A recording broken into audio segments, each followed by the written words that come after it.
Émission exceptionnelle ce dimanche. Une équipe de 30 millions d'amis a pu s'immerger au sein du RAID, l'unité d'élite de la police nationale qui fête ce week-end ses 25 ans. Ces hommes en noir cagoulés sont au nombre de 170 et parmi eux, 12 chiens. Nous suivrons leur entraînement à Bièvre, mais nous les accompagnerons aussi en mission.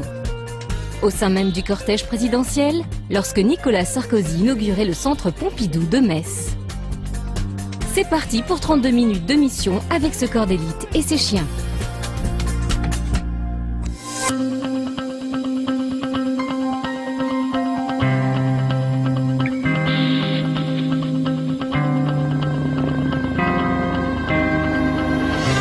Cet hélicoptère survole le domaine du Bel Air, le siège de l'une des unités antiterroristes les plus réputées au monde. On les surnomme les hommes en noir, ne se montrent qu'à visage masqué, ce sont les membres du RAID. Les 170 fonctionnaires qui y officient sont épaulés par des chiens tels que Frax. 12 auxiliaires canins, vous allez le voir, indispensables à ce corps d'élite.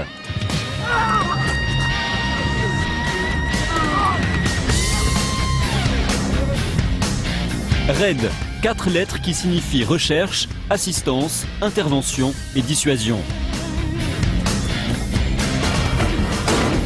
Une unité qui compte à son actif de très nombreuses opérations, telles que, entre autres, la libération des enfants de la maternelle de Neuilly en 1993, l'arrestation d'Ivan Colonna en 2003 ou la récente interpellation du chef militaire de l'ETA à Bayonne.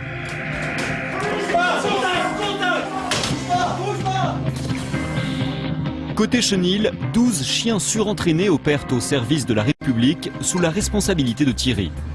Donc Didier, le chef de mission GSP, là, vient d'appeler. Il vous attend sur place vers 17h dans l'après-midi. Vous aurez assuré la DZ avec un cortège. Et puis après, c'est une exploitation agricole que visite le président de la République. Et là-dedans, il y a une salle de réunion, enfin de conférence. Le chenil, composé de 8 fonctionnaires de police qui sont maîtres chiens. Ils ont chacun leur chien en matière de recherche explosif. Ils ont un chien pour 2 en intervention. Et chaque semaine, il y en a un qui est désigné pour monter l'astreinte intervention, ce qui est ici marqué en AS. Donc il fonctionne avec le groupe du RAID, prêt à partir à tout moment de la journée et de la nuit, sur 7 jours. 4 autres, sous forme de 2 binômes, ici nommés 1 et 1 et 2 et 2, sont prêts à réagir sur une demande du GSPR pour sécuriser le site où se déplace le président de la République. À chaque fois que vous voyez ME, c'est que les gens sont engagés sur des missions du président de la République. Donc c'est un engagement assez soutenu, on le voit bien à travers ce tableau du mois de mai. On a quand même énormément de missions qui se succèdent. L'unité compte 8 chiens formés à la recherche de matières explosives. Pour ce faire, le RAID dispose d'un local hautement sécurisé où sont entreposés des dizaines de composants que les chiens doivent mémoriser.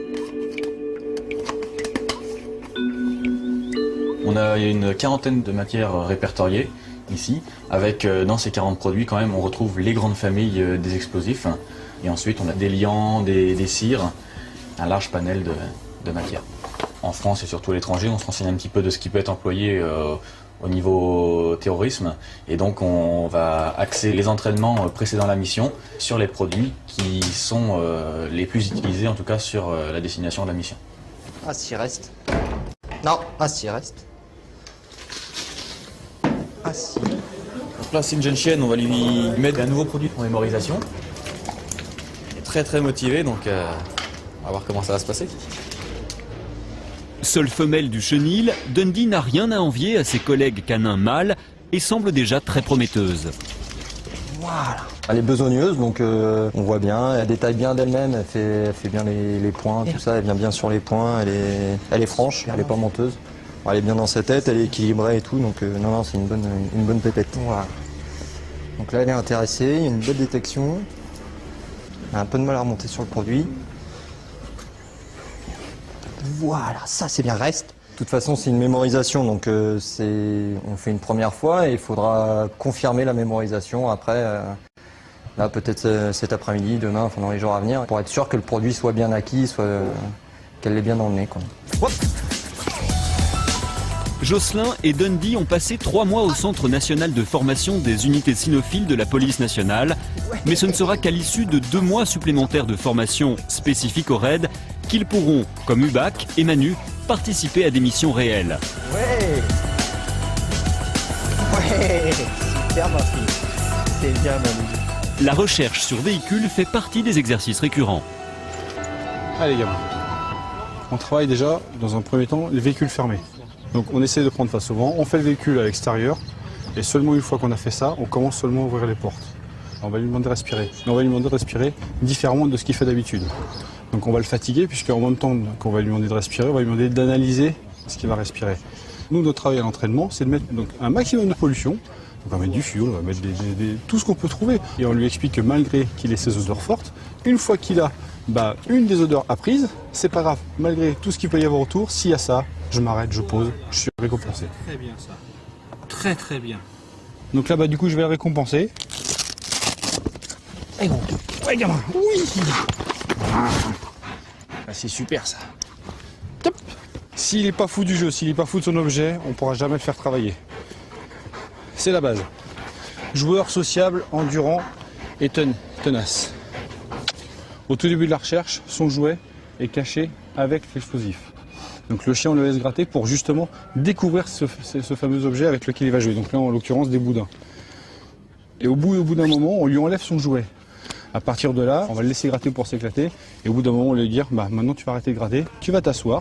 Et donc, avec l'aide de collègues ou moi, on finit par faire tomber l'objet et il est récompensé comme ça. Les maîtres chiens du raid expérimentent en permanence de nouvelles techniques de travail. C'est ainsi qu'ils se retrouvent à jouer avec cette voiture télécommandée. C'est bon pour toi? Je fais un essai? Nos missions sont certainement en train d'évoluer. Il nous a été demandé de réfléchir pour envoyer des chiens à distance, loin du maître, sur des véhicules suspects ou des colis suspects dans des pays étrangers vraiment, on va dire, à risque. Aujourd'hui, donc, on est arrivé avec un matériel comme celui-là, donc voiture radiocommandée. C'est pas nous qui l'avons inventé. On est allé chercher l'unité Sino-Explo des fusiliers marins de Toulon. Aujourd'hui, nous, on essaie juste de l'adapter à nos chiens. En fait, voilà, la voiture elle sert de désignateur au chien. On lui désigne précisément une voiture ou une zone sur laquelle il va se mettre à travailler seul. Si le chien, comme ce qu'on vient de voir, fait un marquage, à ce moment-là, moi, ça m'indique qu'il y a une présence d'explosifs et je rappellerai l'animal vers moi. Et dans un deuxième temps, on enverra tout ce qui est NEDEX, des mineurs, pour travailler directement sur la charge explosive. Salut Vincent, ça va? Dis-moi, tu nous donnes nos armes de poing à chacun d'entre nous là, et on va prendre des armes longues. Je vais prendre le Molotov et 3 G36. Au raid, l'entraînement et la formation sont permanents. Ses membres doivent posséder une parfaite maîtrise des armes à feu. Vas-y, tout à l'heure. C'est pourquoi l'armurerie est accessible à toute heure de la journée. Nos hommes en noir disposent évidemment de leur propre stand de tir. Un lieu que fréquentent très souvent les maîtres chiens et 3 à 4 fois par an les chiens eux-mêmes. Aujourd'hui, c'est au tour de Frax, le chien d'assaut de Yannick, de se confronter à cet exercice. On a un armement assez lourd ici et les chiens doivent s'habituer à travailler avec. C'est à nous d'être très vigilants quant à la réaction du chien pour voir si on arrive à saturation. Parce que le chien n'ayant pas de protection auditive, on risque de le casser en fait, ni plus ni moins. Le résultat pourrait être que le chien ne supporterait plus du tout aucune détonation, une simple sortie d'arme en fait. Tout ça, on doit pouvoir le déchiffrer sur sa façon d'être, sa façon d'évoluer et de se comporter, c'est sûr. On habitue le chien à rester entre nos jambes. Ça a pour but de caler le chien sur le maître, tout en, je dirais, libérant entre guillemets l'attention du maître. Ça me permet tout loisir pour sortir mon arme et éventuellement pouvoir engager ou surveiller une zone qui se paraîtrait dangereuse. En fait, je conduis Frax avec mes jambes. Et s'il sent une pression au niveau de mes jambes, il sait qu'il doit se coucher. Ta place. Je peux évoluer sans les mains en fait, coucher. Avec mon chien, ta place. Le maître chien est engagé très souvent en tant que maître chien, mais si l'intervention évolue, on va l'employer comme un reaper. Donc ça veut dire qu'il va rentrer dans la colonne d'assaut, donc il doit maîtriser les techniques d'intervention et en plus pouvoir gérer son chien sur le déplacement de la colonne. Chaque homme a une action, en fonction de son placement, il sait ce qu'il a à faire. Il faut que ça devienne des automatismes. Pour qu'un automatisme soit acquis, il faut le répéter on dit qu'il faut le répéter 3000 fois. Donc c'est donc constamment des répétitions, des exercices qu'on remet en place et ça se déroule le mieux possible. Reste. Ok les gars, fin d'exercice. Pour nos maîtres maîtres chiens, les journées de travail s'enchaînent, mais aucune ne se ressemble. Seul rituel immuable, le nettoyage des box qu'ils effectuent eux-mêmes. En cas d'absence, c'est un valet de chenil qui prend en charge ces tâches afin de soulager l'emploi du temps des policiers. Au même moment, Manu et Dorian partent en mission. Engagés avec leurs chiens de recherche d'explosifs par le GSPR, le groupe de sécurité du président de la République, ils se rendent à Metz, où le président est attendu le lendemain. Ces missions auprès de Nicolas Sarkozy représentent 50% des missions extérieures du RAID. Une lourde tâche assurée par seulement 8 maîtres chiens. On est tous contents d'être dans ce service-là. On fait le maximum pour effectuer nos missions. C'est un service qui donne beaucoup, c'est un service qui prend aussi beaucoup. En France, on a des missions qui font de 48 à 72 heures. À l'étranger, donc en Afrique, on part sur des missions qui sont d'au moins une semaine. Donc c'est un service qui vous isole aussi beaucoup. Donc c'est pour ça aussi que la famille proche, donc nos femmes, les enfants et autres, c'est hyper important. Et que tant que ça tient, ça va. Le jour où ce sera compliqué à la maison, le choix pour moi il sera vite fait, ce sera la famille. Les maîtres chiens passent plus de temps entre eux que chez leurs femmes respectives. Ils font un retour au service, ont le temps de se changer, de repartir avec une nouvelle valise pour une autre mission. Et c'est très exigeant. Au niveau vie familiale, c'est très dur. C'est pour ça qu'il faut absolument qu'on monte à 10 fonctionnaires pour qu'ils puissent au moins prendre un peu de recul et se poser un peu. Lorsque je suis arrivé en 2007, nous avions 8 chiens à notre disposition. Aujourd'hui, nous en avons 12 et on va encore monter en puissance puisque dans le cadre des missions d'assistance pour le groupe de sécurité de la présidence de la République, on a énormément de travail à fournir, tant il est vrai que notre président, par sa présence sur le terrain et la multiplication de ses déplacements, entraîne par capillarité une multiplication des missions d'assistance. Ceux qui sont restés à Bièvre continuent leur entraînement. Au programme, une descente en rappel depuis ce viaduc. L'occasion rêvée de faire travailler Max et Ergos. Même si ces deux chiens n'en sont pas à leur coup d'essai, ils doivent surmonter leur appréhension du vide. Ils s'entraînent aussi régulièrement au saut en parachute, un moyen d'engagement parfois utilisé par nos hommes lors des opérations du RAID. Comme Yannick, que l'on voit sur ces images avec Max, tous les maîtres chiens de l'unité doivent être des shooters opérationnels. Une qualification qui leur permet de porter eux-mêmes leurs chiens lors du saut.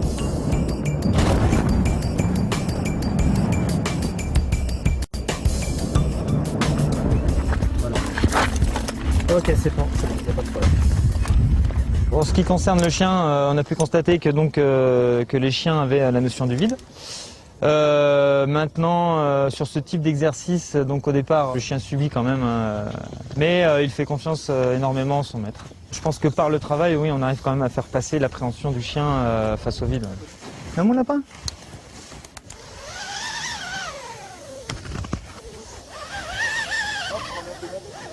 Ouf. Il a confiance en son maître, mais là il va être exposé à quelque chose qu'il n'est pas habitué. Il perd le contact avec le sol, il est dans le vide, il subit. Et il faut que le chien soit inerte, qu'il se laisse transporter jusqu'en bas sans réaction. La sélection des chiens n'est pas facile, quelquefois on se trompe sur un chien. On pense qu'il a les caractéristiques qui nous conviendraient, mais on se rend compte au fur et à mesure de la montée en puissance des entraînements que le chien à un moment donné bug un peu, et malheureusement on s'en sépare, on le redonne à des services qui sont moins exigeants que nous, et puis on repart avec un autre chien sur lequel on fait un nouveau travail qui est très long, hein, 1 an d'entraînement pour qu'un chien soit quasiment opérationnel dans ce genre d'exercice, et puis on espère aboutir.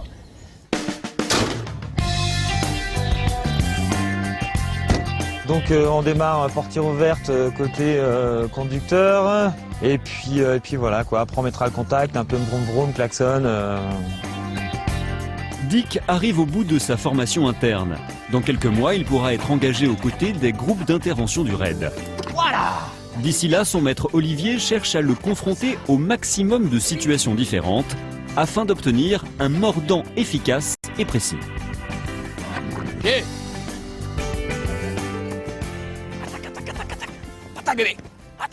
Il faut faire attention parce qu'il aurait tendance un petit peu à rentrer en concurrence avec le maître au moment de la cessation. Donc il faut le prendre tranquillement, doucement, et puis ça se fait bien. Ça reste un bon loulou et il est super vaillant, donc ça c'est une force pour lui. Dans le dressage du chien, tout doit se faire progressivement. Donc on va partir d'un exercice basique et petit à petit, on va amener un deuxième paramètre. L'homme d'attaque va se mettre au fond de la voiture, la portière fermée, fenêtre baissée. L'individu ouvre le feu contre nous et le chien doit aller le neutraliser directement dans son véhicule. Voilà, ça c'est pas mal ça. Avec ton pied. Voilà, au pied, ça c'est bien. Un bon mordant, c'est ce que nous on appelle la prise ferme et définitive. C'est-à-dire que le chien va se saisir d'une prise, quelle qu'elle soit, haut, bas. Par contre, il doit la tenir. En aucun cas, il ne devra la lâcher.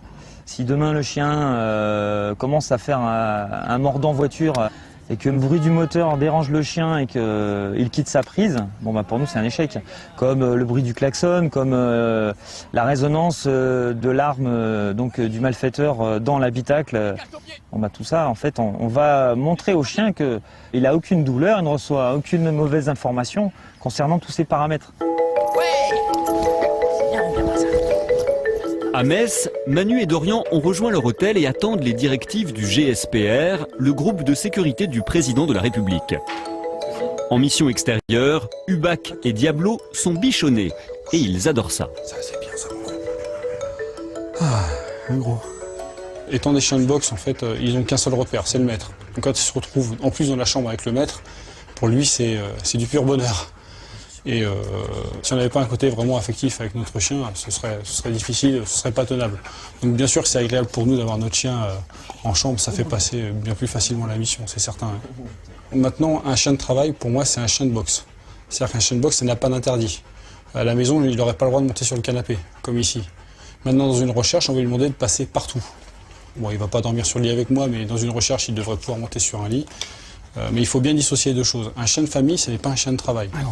On essaye de s'adapter aux conditions de travail et de respecter en même temps le chien. Donc par rapport à ça, on fait attention à lui, à ses besoins. Donc on fait toujours attention à bien le sortir, bien lui donner ses repas, essayer qu'il soit bien reposé, de manière à ce qu'il puisse travailler toujours de façon optimum. Voilà. On n'a pas le droit à l'erreur, on le sait. Donc à partir de ce moment-là, on fait aussi attention lors des déplacements d'arriver un peu plus tôt ou la veille, notamment lorsqu'on part à l'étranger. On fait toujours 1 ou 2 jours avant. 7 heures le lendemain matin. Manu et Dorian rejoignent le tout nouveau centre Pompidou de Metz, le point névralgique de leur mission. Dans quelques heures, le président Nicolas Sarkozy inaugurera ce musée d'art contemporain. Le lieu est immense, des centaines d'invités sont attendus. Pour les services de sécurité, le niveau de risque est donc élevé et la mission des chiens fastidieuse. Accompagnés par les agents du GSPR, Manu et Dorian repèrent le parcours qu'empruntera le président de la République. Pour nous, il n'y a jamais de travail facile. Donc là, aujourd'hui, on va dire c'est une très grande surface. Il y a peu d'éléments et en même temps, il y a beaucoup de choses. On a l'impression qu'il n'y a rien, mais en fait, c'est beaucoup de petites choses sur lesquelles on va devoir faire attention et travailler. Donc ça représente quand même un travail conséquent. On cherche. Pour couvrir toute la surface de recherche, les chiens travaillent en tiroir, c'est-à-dire l'un après l'autre, par tranche de 20 à 40 minutes. Le deuxième maître chien sert alors d'assistant. Un rôle qui consiste à ouvrir la voie, prévenir d'éventuels risques et vérifier que le chien couvre bien toutes les zones repérées. Le conducteur peut ainsi se concentrer sur le travail de son propre chien. Super, on recommence là. Le maître doit laisser beaucoup d'initiative à son animal, de manière à ce que le chien puisse évoluer et quêter de lui-même, tout en regardant ce que le chien ne fait pas. Donc c'est à partir de là que le travail du maître intervient. Il lui fait des points de désignation de manière à ce que le chien vienne renifler et quêter les endroits qu'il aurait pu oublier. Alors, moi je trouve que c'est toujours important d'avoir un dialogue avec son chien lors de sa quête, puisque c'est avec ça qu'on le garde motivé.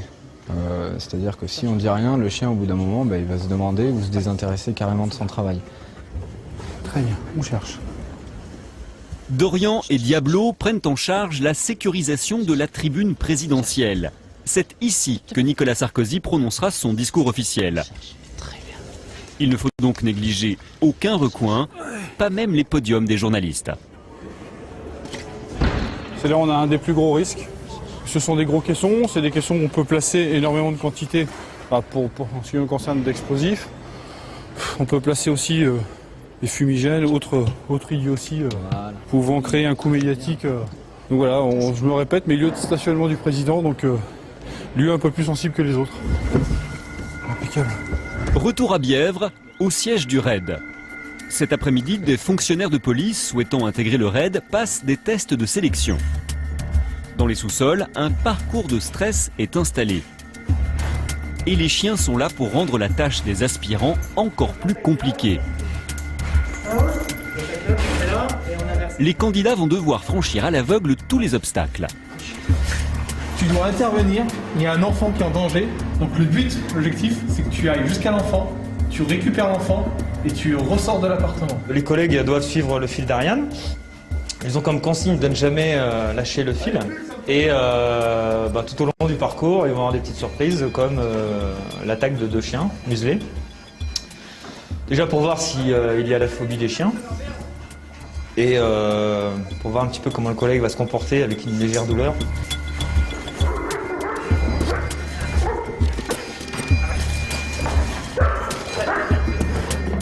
La muselière que vous voyez sur le chien est renforcée par une plaque en acier qui se trouve juste devant. Et ça fait très très mal. Un chien qui vous frappe au bon moment, au bon endroit, ça vous met un homme KO. Voilà, donc on essaie de retenir un petit peu les chiens parce que ce sont des collègues de la police. Mais on n'est jamais à l'abri d'un accident, quoi. Les chiens d'assaut sont-ils pour autant des chiens violents et agressifs? On a vraiment développé évidemment une agressivité, mais elle reste contrôlée et très très dirigée. Donc on cible vraiment la personne désignée pour l'envoi du chien. En aucun cas on ne sélectionnera un chien qui sera agressif naturellement et de manière dangereuse. De par le travail en intervention, nous travaillons vraiment en groupe, en unité très très constituée, parfois dans des couloirs ou des appartements. Donc on est un peu les uns sur les autres. Donc il est hors de question que le chien ait le moindre signe justement d'agressivité envers mes collègues du groupe. C'est pour ça qu'on a une sélection assez dure, tant sur le plan qualité physique que de la sociabilité. Ce sont des chiens très très équilibrés et ça je préfère insister là-dessus. Un esprit sain donc, dans un corps sain, telle pourrait être la devise de ces hommes et de ces chiens. Les policiers du RAID s'imposent une discipline sportive rigoureuse.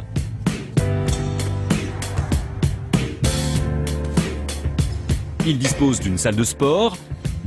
Les chiens, eux, pratiquent en plein air. Ce sont des athlètes. Il faut qu'ils soient au top de leur forme physique. Donc le footing entre autres est un incontournable de l'entraînement. 2 à 3 fois par semaine, le binôme homme-chien fait du foncier pour acquérir ses qualités physiques.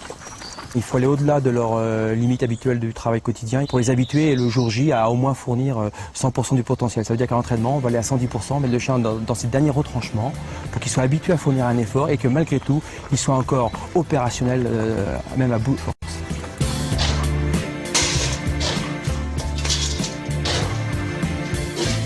Ils sont suivis au niveau vétérinaire, une alimentation rationnée pour chacun des chiens en fonction de son poids, de son travail actuel.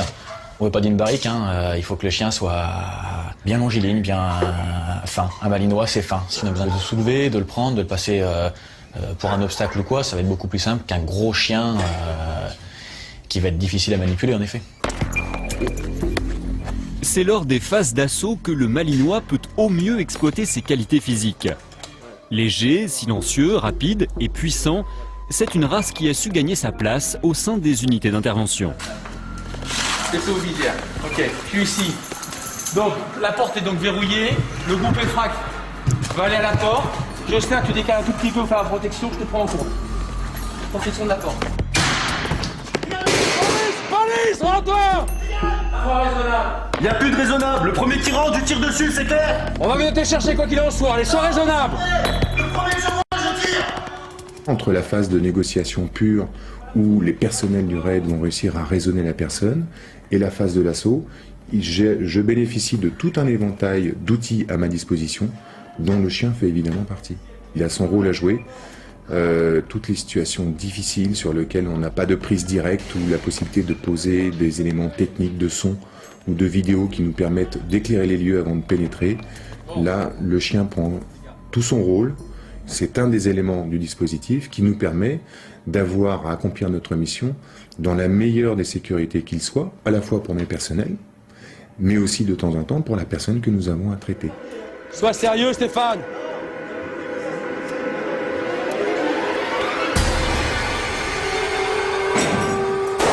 Attaque.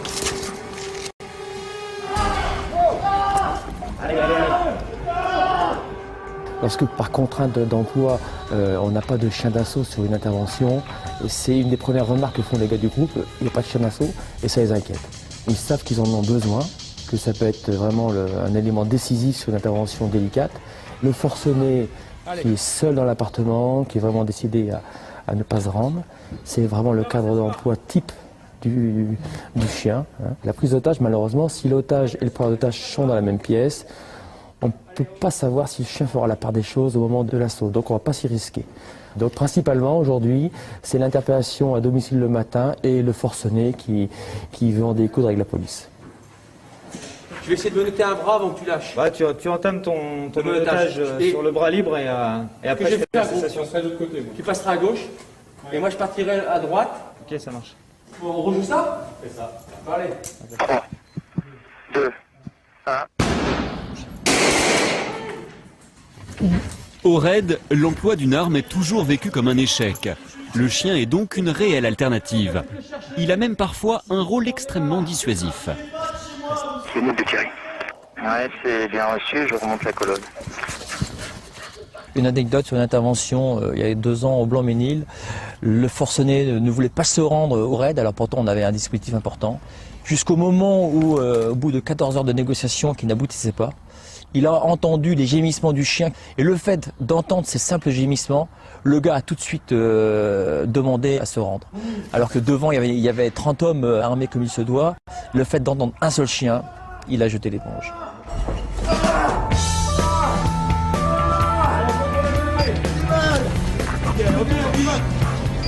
À Metz, Manu et Dorian quittent de toute urgence le centre Pompidou. L'avion du président est attendu dans moins d'1 heure et les voitures du cortège présidentiel doivent être déminées. Les chats sont habitués à ce type de conduite en sachant qu'on a cette conduite au moins possible, dans le sens où, quoi qu'on en dise, ils sont quand même pas à l'aise dedans, quoi. Là, c'est vraiment parce que le timing il est vraiment chaud, qu'on est obligé de faire ce qu'il faut.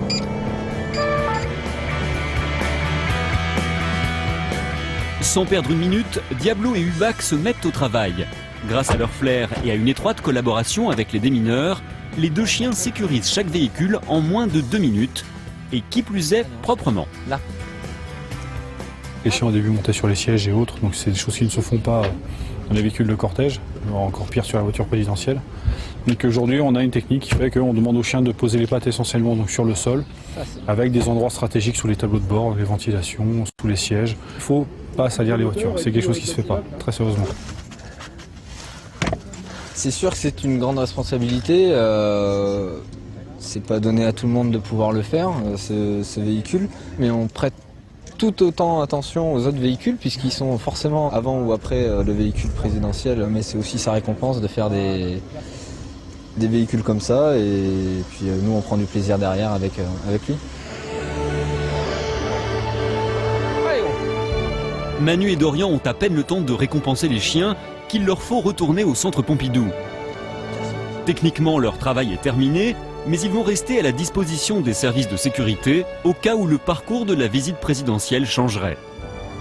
Finalement, le président de la République n'effectuera aucune modification de son planning.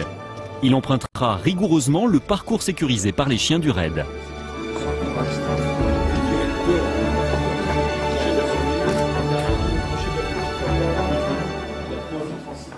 Je vous remercie. Nicolas Sarkozy repartira sans qu'aucun imprévu ne soit venu troubler sa visite. Mission réussie pour Hubac, Diablo et leur maître.